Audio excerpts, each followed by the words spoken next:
Es tiempo de aprender principios eternos de la palabra de Dios. En Tiempo con Dios, el pastor Óscar Mauricio Caicedo.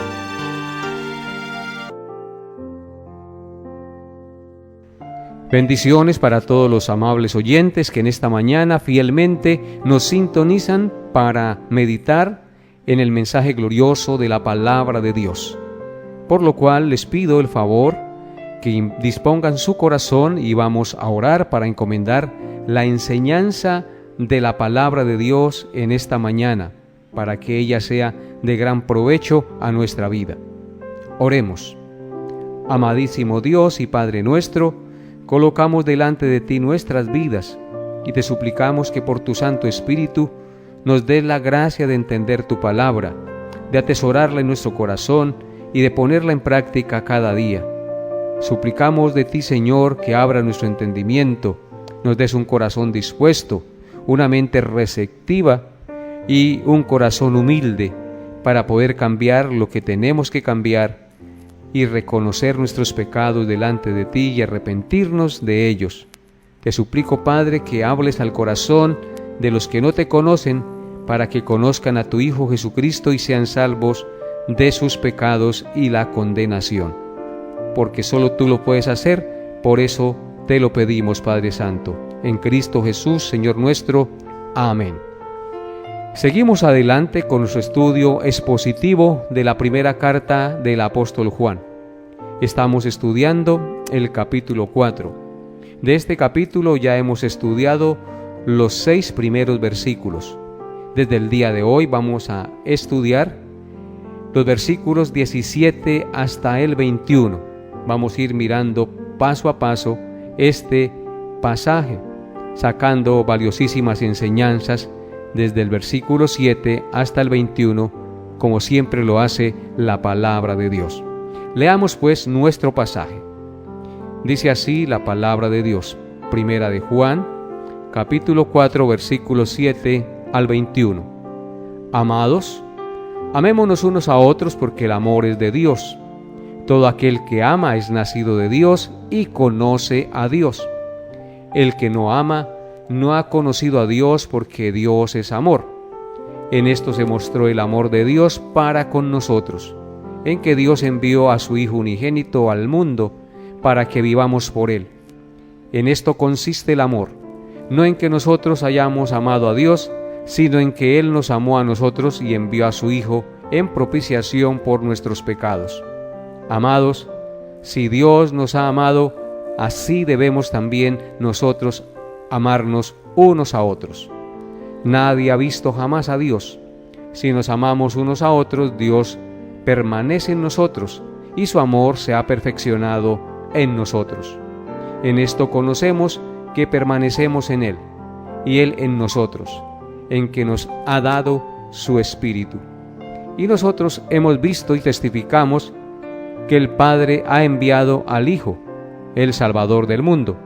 Todo aquel que confiese que Jesús es el Hijo de Dios, Dios permanece en Él y Él en Dios. Y nosotros hemos conocido y creído el amor que Dios tiene para con nosotros. Dios es amor, y el que permanece en amor, permanece en Dios y Dios en Él. En esto se ha perfeccionado el amor en nosotros, para que tengamos confianza en el día del juicio, pues como Él es, así somos nosotros en este mundo.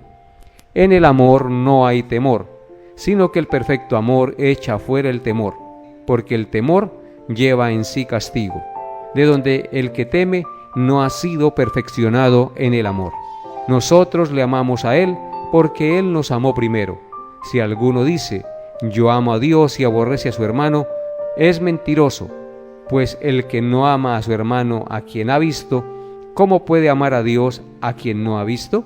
Y nosotros tenemos este mandamiento de Él: el que ama a Dios, ame también a su hermano. Amén. Así pues, este será el pasaje en el cual vamos a meditar a través de varios programas para meditar en sus enseñanzas. Como nos hemos dado cuenta, es un pasaje que habla del amor a Dios y a los hermanos. Ahora Como fiel pastor en esta sección de las Sagradas Escrituras que acabamos de leer, el apóstol Juan presenta 5 razones del por qué los cristianos debemos amarnos los unos a los otros. Juan nos dice que nos debemos amar los unos a los otros en virtud de 5 razones supremamente poderosas. Hoy vamos a meditar en la primera razón por la cual debemos amarnos los unos a los otros. Veamos entonces la primera razón de las 5 razones del por qué Juan nos dice que los cristianos debemos amarnos los unos a los otros. Esta primera razón se encuentra en Primera de Juan, capítulo 4, versículos 7 hasta el 8. Dice así la palabra de Dios: Amados, amémonos unos a otros, porque el amor es de Dios. Todo aquel que ama es nacido de Dios y conoce a Dios. El que no ama no ha conocido a Dios, porque Dios es amor.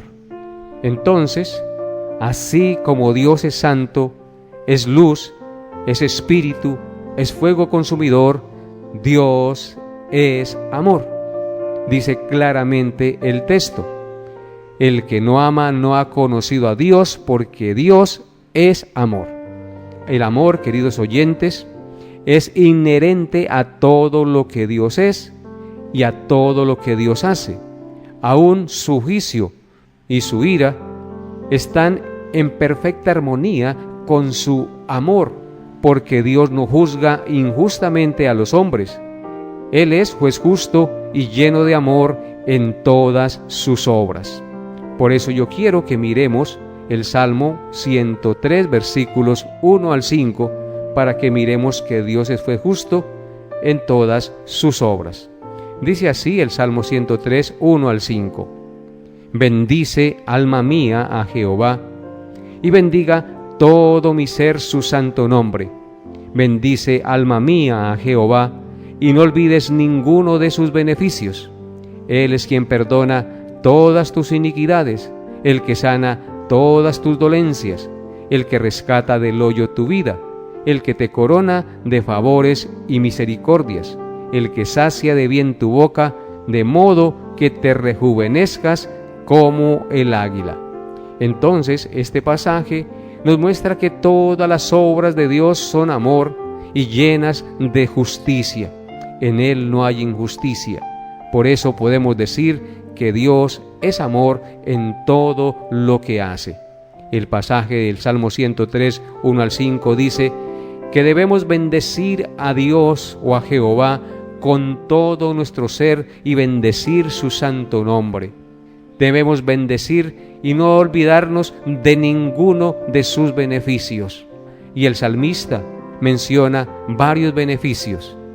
Dice el versículo 3: Él es quien perdona todas tus iniquidades, el que sana todas tus dolencias, el que rescata del hoyo tu vida, el que te corona de favores y misericordias, el que sacia de bien tu boca, de modo que te rejuvenezcas como el águila.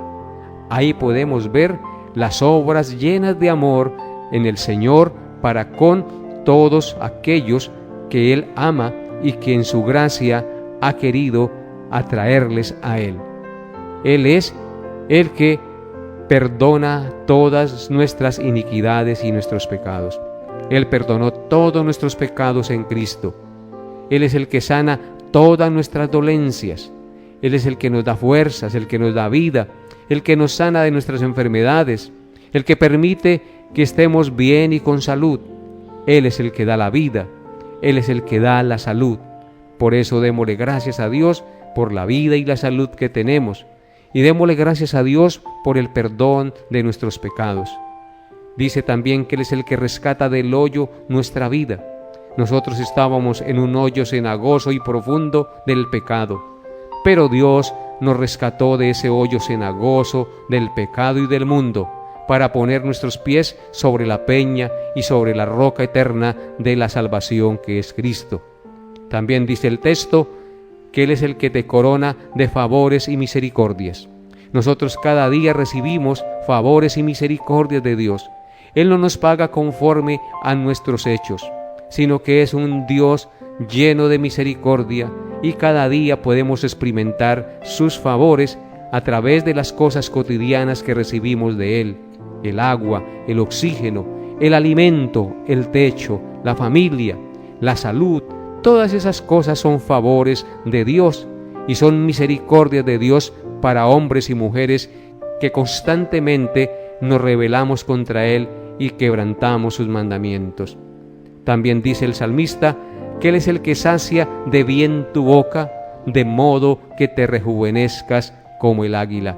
Él es el que nos da fuerzas, Él es el que nos rejuvenece, el que cambia nuestro corazón para que nuestras palabras sean de gracia. Él es el que nos da la gracia de vivir alegres, de vivir agradecidos, de vivir llenos de paz, llenos de armonía, porque Cristo vive en nosotros. Alabemos el nombre de Cristo, alabemos a nuestro Padre Celestial, que nos amó y que nos da todas las cosas. Por eso el texto de 1 de Juan 4, 7 al 8 dice: Amados, amémonos unos a otros, porque el amor es de Dios. Todo aquel que ama es nacido de Dios y conoce a Dios. El que no ama no ha conocido a Dios, porque Dios es amor.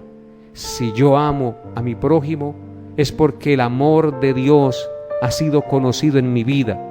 Y conocer el amor de Dios es estar supremamente agradecido por todas las cosas que Él ha hecho a nuestro favor. Conocer el amor de Dios es experimentar a Cristo en nuestra vida, porque Él es amor. Conocer el amor de Dios es estar llenos de misericordia y de bondad. Es estar agradecidos con lo que Dios nos da cada día. Conocer el amor de Dios es estar completamente convencidos que Cristo pagó la deuda de nuestros pecados y que en Él somos libres de condenación y declarados justos delante del juez del universo. Así es que la primera razón para amarnos los unos a los otros es considerar el amor de Dios a nuestro favor, porque Dios es la fuente y la esencia misma del amor verdadero. Así como Dios es santo, así como Dios es luz, así como Dios es espíritu, es fuego consumidor, Dios es amor.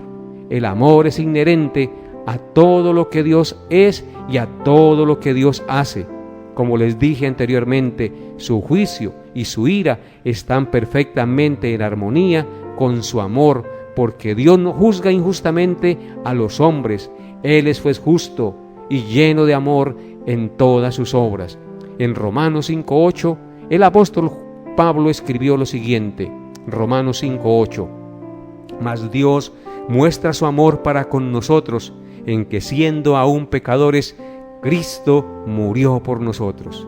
¿Cómo muestra Dios su amor?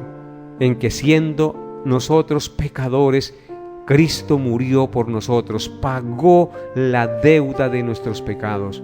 Eso es amor. No merecíamos nada de Dios, pero su Hijo pagó por nosotros y nos rescató del fuego del infierno, recibiendo Él el castigo en lugar de nosotros.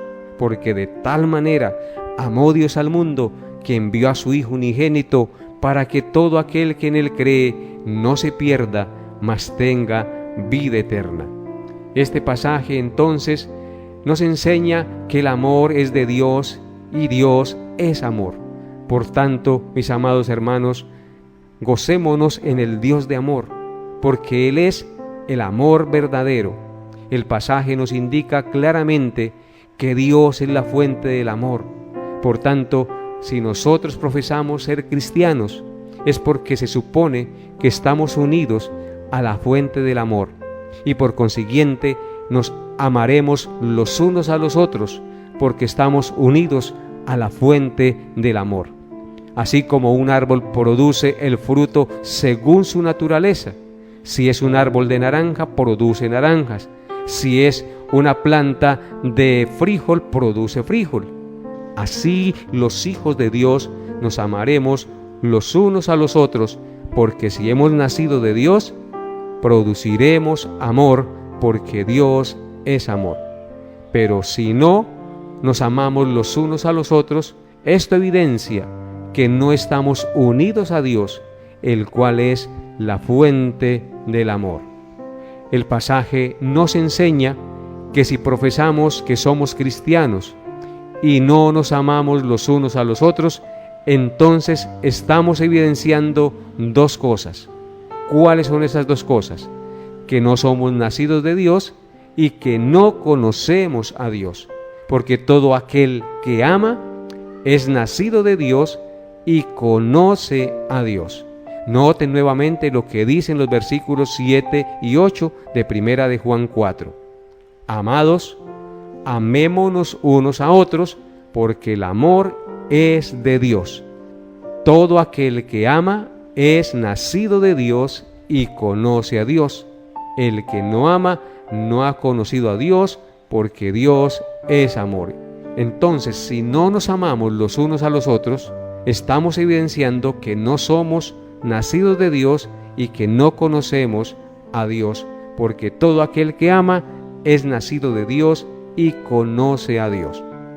En Primera de Juan capítulo 3, versículos 9 al 11, dice lo siguiente, acerca de esta misma verdad.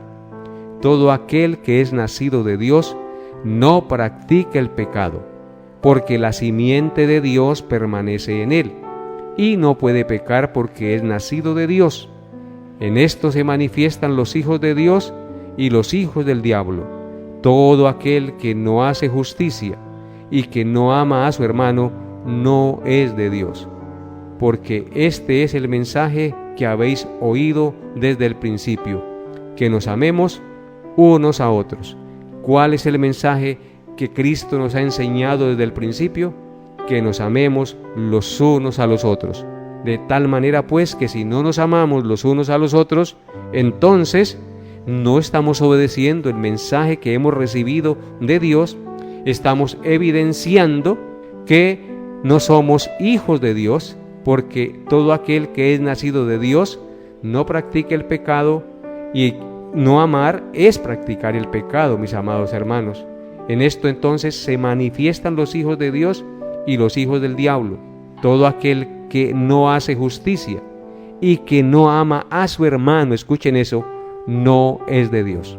Amado que me escucha, ¿está usted aborreciendo a su hermano? ¿Está usted aborreciendo a su vecino? ¿Está usted odiando tal vez a su cónyuge? ¿Está tal vez usted odiando a un compañero de trabajo? ¿Está odiando a alguna persona con la cual usted se relaciona en su vida cotidiana? Amado que me escucha, tú tienes que arrepentirse de ese pecado, porque el que aborrece a su hermano, dice claramente aquí, el que no ama a su hermano no es de Dios. El que aborrece a su hermano está en tinieblas, porque este es el mensaje que habéis oído desde el principio, que nos amemos unos a otros. Y si no nos amamos unos a otros, estamos en franca rebelión contra los mandamientos de Dios, y esto es supremamente grave, amables oyentes. Entonces yo te invito hoy a que te arrepientas de tus pecados, de tus odios, de tus amarguras, de tu resentimiento, para que vengas a los pies de Cristo y Él te lave y te limpie de toda esa maldad que hay en tu corazón. Reconoce hoy que tú eres pecador y reconoce que solo en la sangre de Cristo puedes emblanquecer tu alma, limpiar la inmundicia de tu pecado y reconciliarse con Dios. Pero amables oyentes, ¿cómo se evidencia que no nos amamos unos a otros? Vamos a mirar las Escrituras. Esta vez vamos a ir a Santiago, capítulo 3, versículos 13 al 18. Santiago 3, 13 al 18, y vamos a mirar cómo se evidencia si no nos amamos los unos a los otros. Dice así la palabra de Dios. ¿Quién es sabio y entendido entre vosotros? Muestre por la buena conducta sus obras en sabia mansedumbre. Pero si tenéis celos amargos y contención en vuestro corazón, no os jactéis ni mintáis contra la verdad, porque esta sabiduría no es la que desciende de lo alto, sino terrenal, animal, diabólica. porque donde hay celos y contención, allí hay perturbación y toda obra perversa. Pero la sabiduría que es de lo alto es primeramente pura, después pacífica, amable, benigna, llena de misericordia y de buenos frutos, sin incertidumbre ni hipocresía. Y el fruto de justicia se siembra en paz para aquellos que hacen la paz. Aquí podemos ver en este pasaje claramente cómo se evidencia si no estamos amándonos unos a otros. Dice el texto en el versículo 13: ¿quién es sabio y entendido entre vosotros? Muestre por la buena conducta sus obras en sabia mansedumbre. El cristiano sabio, la persona que dice ser creyente, es sabia mostrando por su buena conducta. Óiganlo bien, es sabia porque muestra por su buena conducta, por su buen comportamiento, sus obras en sabia mansedumbre. Muestra a Cristo y refleja a Cristo sabiamente y humildemente, con mansedumbre, sin enorgullecerse de creerse más espiritual que los demás. Por el contrario, siempre es una persona humilde, siempre es una persona que procura mostrar a Cristo sin enaltecerse y sin menospreciar a los demás. Verso 14: pero si tenéis celos amargos y contención en vuestro corazón, no jactéis ni mentáis contra la verdad. Entonces, ¿cómo se evidencia cuando no nos amamos los unos a los otros? Pues cuando tenemos celos amargos, dice, y contención en nuestro corazón. Si mantenemos en peleas, en discusiones, en contiendas, en celos, en disensiones, en amarguras, entonces no nos estamos amando los unos a los otros y nos estamos jactando y estamos mintiendo contra la verdad, porque estamos diciendo con nuestros labios una verdad de Dios, pero con nuestros hechos estamos demostrando todo lo contrario a esa verdad que enseñamos y profesamos. Dice que si obramos así, el versículo 15 dice: porque esta sabiduría no es la que desciende de lo alto, sino terrenal, animal y diabólica. Si vivimos en hipocresía, aparentando ser lo que no somos, viviendo en celos, en contiendas, en amarguras y en contención, siendo orgullosos, siendo altaneros y rebeldes y no humildes ni mansos, entonces esa sabiduría no es la que desciende de Dios, es la sabiduría del diablo, es una sabiduría terrenal, animal y diabólica, dice el apóstol Santiago. Verso 16: porque donde hay celos y contención, allí hay perturbación y toda obra perversa. Amable oyente, ¿cómo está viviendo usted en su relación matrimonial, en su relación de familia? ¿Hay celos y contención? ¿Hay pleitos, griterías y toda clase de disensiones? ¿No hay paz y con facilidad se altera y con facilidad termina peleando y discutiendo con su cónyuge, con sus hijos? Allí hay perturbación, allí hay contención y toda obra perversa. Hay perturbación en su mente. Por tanto, le invito hoy a arrepentirse de su pecado y a pedirle perdón a Dios para que usted pueda mostrar el amor de Cristo, amando, perdonando y mostrando que realmente Cristo vive en su corazón. Y en Efesios capítulo 4, versículos 31 al 32, dice lo siguiente: quítese de vosotros toda amargura, enojo, ira, gritería y maledicencia y toda malicia.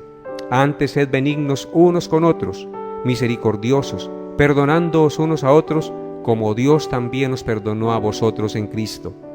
La clave, mi amado, que me escucha, para vivir en paz es recordar y creer lo que Cristo hizo por nosotros. Él nos amó y nos perdonó sin que nosotros lo mereciéramos. Así también nosotros debemos amarnos y perdonarnos los unos a los otros, ser benignos unos con otros, misericordiosos, como Dios también nos perdonó a nosotros en Cristo. Esa es la clave, amado que me escucha. Solo así podemos reflejar en el mundo que realmente somos hijos de Dios. ¿Cómo se evidencia que nos amamos los unos a los otros? Perdonándonos las ofensas que nos hacemos, ayudándonos, sirviéndonos, consolándonos, exhortándonos en amor y soportándonos y no guardando rencor. De esta manera manifestaremos que Cristo realmente vive en nuestros corazones. Que Dios nos dé la gracia para amarnos los unos a los otros de la manera que Cristo nos amó. Hasta aquí nuestra enseñanza por el día de hoy. Nos vemos, Dios mediante, el próximo programa. Bendiciones a todos en Cristo Jesús.